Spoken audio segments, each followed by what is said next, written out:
پاکستان سے جو نکلے پیدل حج اور عمرہ کرنے کے لیے، تو محبوب کی محفل کو محبوب سجاتے ہیں، آتے ہیں وہی جنہیں سرکار بلاتے ہیں۔ میں نے لاہور محمود بوٹی سے اپنے پیدل سفر کا آغاز کیا ہے۔ میں نے اللہ پہ توکل کر کے اپنے سفر کا آغاز کیا۔ 70 80 یا 100 سال پہلے دیکھیں تو لوگ پیدل ہی جاتے تھے۔ اپنی سوچ تھی کہ میں نے مکہ اور مدینہ کی زیارت کرنی ہے۔ 25 سے 30 کلومیٹر پر ڈے کے حساب سے میں چلتا تھا۔ دبئی میں کم سے کم میں نے 80 90 کلومیٹر پر ڈے کے حساب سے بھی سفر کیا ہے۔ میرے پاؤں میں سے خون نکلنا شروع ہو گیا، میرے ناخن سب کے سب اتر گئے۔ میری بھی یہی سوچ تھی کہ اللہ پاک میں دنیا میں واپس نہیں جانا چاہتا۔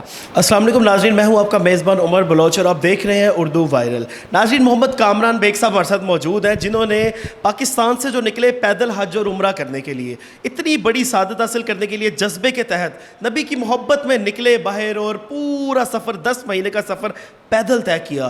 کتنے بارڈر کراس کیے، کیا کیا مشکلات سامنے آئی، ان سے جانیں گے، ان سے پوچھیں گے کہ جب پاؤں میں چھالے پڑتے تھے تو کیا ہوتا تھا، جب سردی کے طوفان آتے تھے، جب بارشیں ہوتی تھی، اتنی تیز دھوپ کے جہاں پہ انسان 5 منٹ کھڑے نہیں ہو سکتا، انہوں نے ہزاروں کلومیٹر سفر طے کیا۔ ان سے پوچھیں گے، ان سے جانیں گے کہ بھائی اتنا جذبہ، اتنی محبت کس طرح۔ السلام علیکم۔ وعلیکم السلام۔ کامران بھائی کیا حال ہے؟ شکر الحمدللہ۔ کامران بھائی کیسے آئیڈیا آیا، کس طرح نکلے، اتنا لمبا سفر کس طرح طے کیا؟ جی، سب سے پہلے میں آپ کے یوٹیوب چینل کو خوش آمدید کہتا ہوں کہ آپ بھائیوں نے میری حوصلہ افزائی کے لیے میرے ساتھ آئیں، میرے قدم کے ساتھ قدم ملائیں۔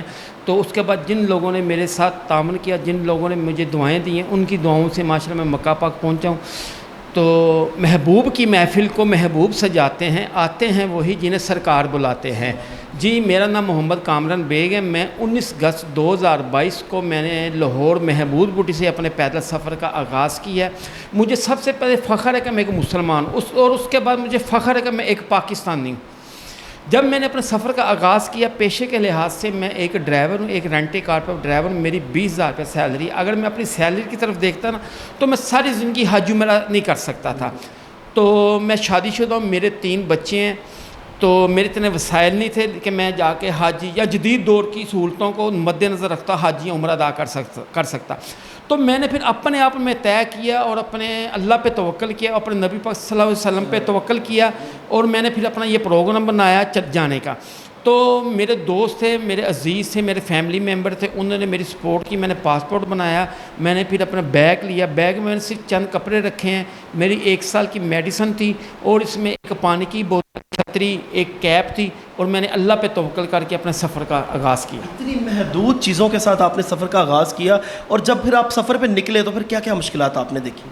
یہ دیکھا جی، میں تو ایک تو ماشاءاللہ آج بہت جدید دور ہے۔ اگر آج سے آپ تقریباً کوئی 50 سال پہلے یا 70 80 یا 100 سال پہلے دیکھیں تو لوگ پیدل ہی جاتے تھے اور آبادی نہیں تھی، ٹھیک نا۔ ان لوگوں کی مشکلات میری مشکلات سے زیادہ تھی، یا اس سے پہلے جب صحابہ کرام دین اسلام کو لے کے پوری دنیا میں نکلے، ان چیزوں کا مد نظر رکھے تو اس وقت جو مشکلات ہیں میری نظر میں کچھ بھی نہیں ہے، آٹے کے وہ نمک کے برابر نہیں ہے۔ لیکن صرف میں نے ایک توقع تھی، یہ کہ میری اپنی سوچ تھی کہ میں نے مکہ اور مدینہ کی زیارت کرنی ہے جیسے بھی ہو۔ اور صرف میں نے اپنے خدا سے، اپنے نبی پاک صلی اللہ علیہ وسلم سے ایک وعدہ لیا تھا کہ پورے راستے میں مجھے ایک موت نہ آئے آپ کے گھر دیکھنے سے پہلے، اور جب موت آئے بے شک میری مکے میں آ جائے یا مدینہ میں آ جائے۔ کتنا عرصہ لگا اس سفر میں؟ جی، سفر میں جی پہلے تو یہ سفر کا جو روٹ تھا، میں نے پہلے روٹ پلان بنایا۔ روٹ پلان یہ تھا پاکستان سے ایران، ایران سے عراق، عراق سے کویت، پھر سعودیہ۔ تو پاکستان سے جو اگر اس راستے سے جاتا ہے تقریباً 6,000 کلومیٹر سفر یہ بنتا ہے۔ تو 6,000 کلومیٹر سفر کا میں نے ایسٹیمیٹ نکالا تھا 25 سے 30 کلومیٹر پر ڈے کے حساب سے میں چلتا تھا، اور بعض جگہ پہ میں نے 25 سے 50 کلومیٹر تک بھی سفر کیا ہے۔ پاکستان میں بھی کیا ہے، ایران میں بھی کیا، اور دبئی میں کم سے کم میں نے 80 90 کلومیٹر پر ڈے کے حساب سے بھی سفر کیا ہے۔ اور اس کے بعد جیسے میں اپنا محمود بوٹی لاہور سے جب میں سفر کا آغاز کیا، لاہور سے میں گیا سیدھا مانگا منڈی، مانگا منڈی سے بھائی پھیرو سے پھر اپنا پتوں کی سے آگے اوکارا، اور جس جگہ سے میں گزر رہا تھا، جتنے عاشق رسول تھے، جن کو پتہ چل رہا تھا کہ یار یہ ایک بھائی کچھ بھی نہیں نہتا ہے، آپ کسے کہہ سکتے ہیں، اور چل رہا ہے اللہ کی راہ کے لیے، اللہ کو راضی کرنے کے لیے، اور جتنے لوگ مجھے ملے سارے ان سب بھائیوں نے میری مدد کی ہے، میری امداد کی ہے۔ مجھے اگر بھوکا ہوں مجھے کھانا کھلایا، اگر پیاسا مجھے پانی پلایا۔ جس طرح بھی ہو، اگر میں تھک گیا ہوں تو مجھے رہنے کے لیے جگہ دی. ظاہر بات اتنا طویل سفر کرتے انسان تھک جاتا ہے، انسان سوچتا ہے کہ یار میں بس کروں، مجھ سے نہیں چلا جاتا. حتیٰ کہ میرے پاؤں میں سے خون نکلنا شروع ہو گیا، میرے ناخن سب کے سب اتر گئے. تو ایک دم مجھے ایسا باثر لگ جاتا تھا انسان کہ یار اب بس کروں نہیں. لیکن جب میں آنکھ بند کرتا تو سامنے جب مکہ مدینہ نظر آتا تو میں پھر اپنے توانائی بحال ہوتی، میں پھر سفر آغاز کر لیتا. اچھا کامران بھائی، جو بارڈرز آپ نے کراس کیے وہاں پہ آپ نے جو ویزا، کیونکہ ایک پروسیجر ہوتا ہے ویزے وغیرہ، پاسپورٹ وغیرہ، جی یہ جمع کرواؤ وہ جمع کرواؤ، ان چیزوں میں آپ نے کیا کیا مشکلات دیکھی؟ جی دیکھیں جی، سب سے پہلے ایران میں جب پاکستان سے نکل، سب سے پہلے ہمارا جو پڑوسی ملک ہے ایران ہے. تو ایران میں جب گیا تو کوٹا سے میں نے اپنا ویزا لگوایا. ویزا کوٹا سے لگوانے کے بعد میں جب ایران پہنچا ہوں تو میرا ویزا تھا 1 ماہ کا. کافی دوست مجھے پوچھتے ہیں کہ بھائی آپ اس طرف سے کیوں نہیں گئے.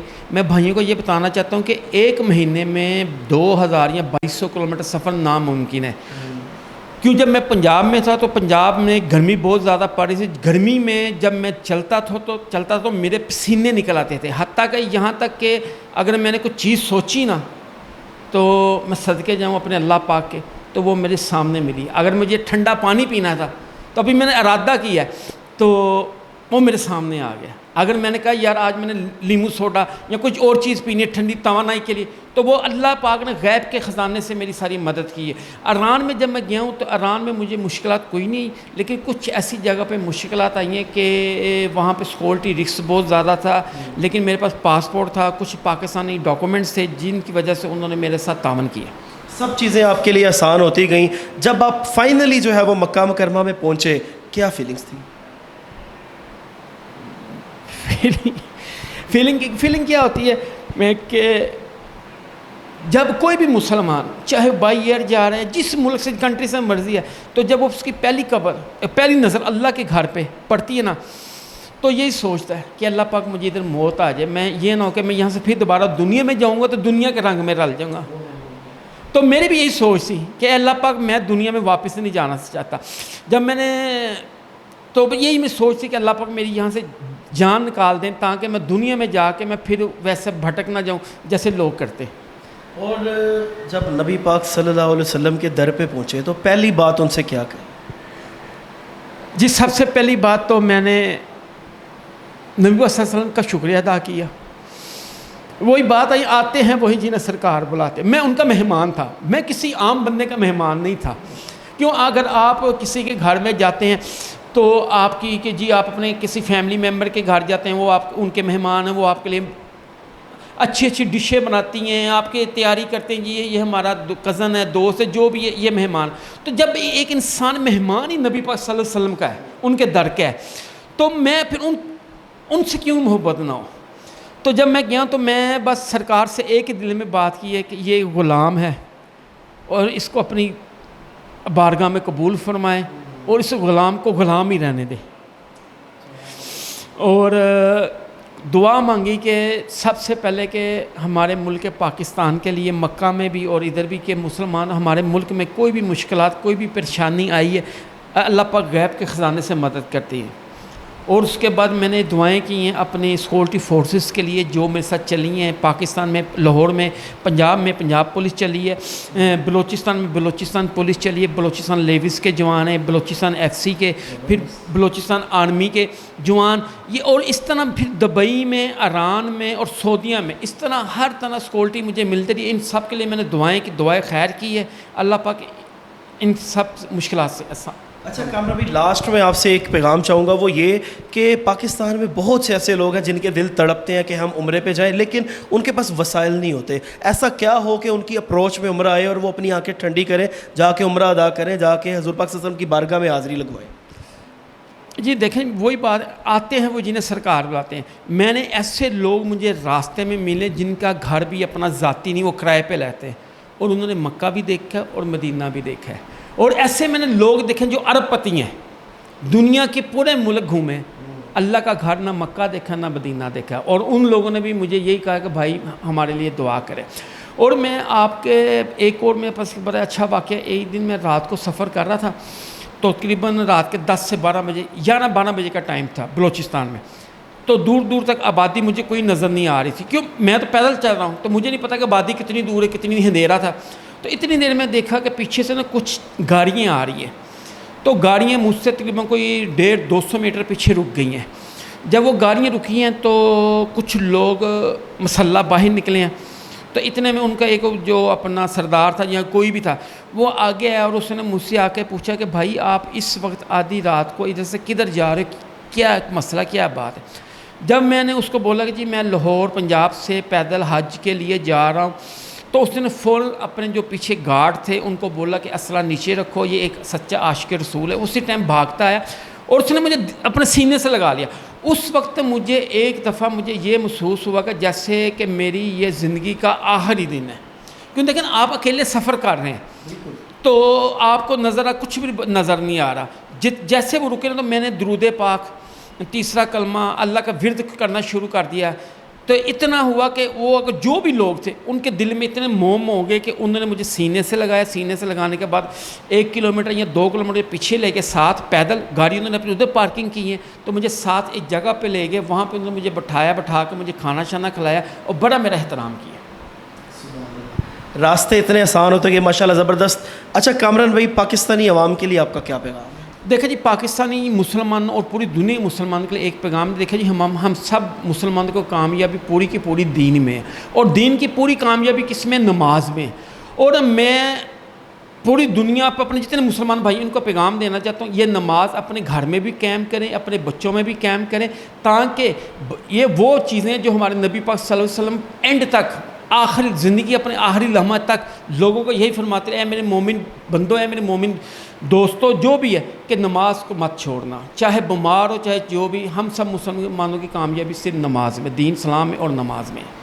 ناظرین، کامران بھائی ہمارے ساتھ موجود تھے، آپ نے ان کی ساری کہانی سنی، کیا کیا انہوں نے مشکلات دیکھی، زیادہ تر تو اللہ پاک نے ان کے لیے آسانیاں پیدا کی، اور یہ آخر فائنلی وہاں پہ پہنچے، انہوں نے عمرے کی ادائیگی کی، آپ صلی اللہ علیہ وسلم کے جو ہے وہ روزے مبارک پہ بھی یہ پہنچے، اپنے دل کو انہوں نے ٹھنڈا کیا، اور اللہ پاک نے ان کا ہر راستہ آسان کیا، کیونکہ جب آپ دین کے لیے نکلتے ہیں، جب آپ سچی محبت لے کے نکلتے ہیں تو راستے آپ کے لیے آسان ہو جاتے ہیں۔ یہ تو اللہ کا بھی فیصلہ ہے، اور ان راستوں میں پھر اللہ تعالیٰ بھی آپ کی بھرپور مدد کرتا ہے۔ تو ناظرین، آپ اپنی قیمتی رائے سے میں ضرور آگاہ کیجیے گا، نماز قائم کیجیے گا، اور کوشش کیجیے گا کہ آپ کے زبان اور ہاتھ سے ہمارے جتنے بھی مسلمان ہیں، بلکہ پورے جتنے بھی انسان ہیں، ان کو کوئی دکھ یا تکلیف نہ پہنچے۔ ناظرین، اسی کے ساتھ اپنے میزبان کو دیجیے اجازت، آپ سے ملاقات ہوگی اگلے پروگرام میں۔ اللہ حافظ۔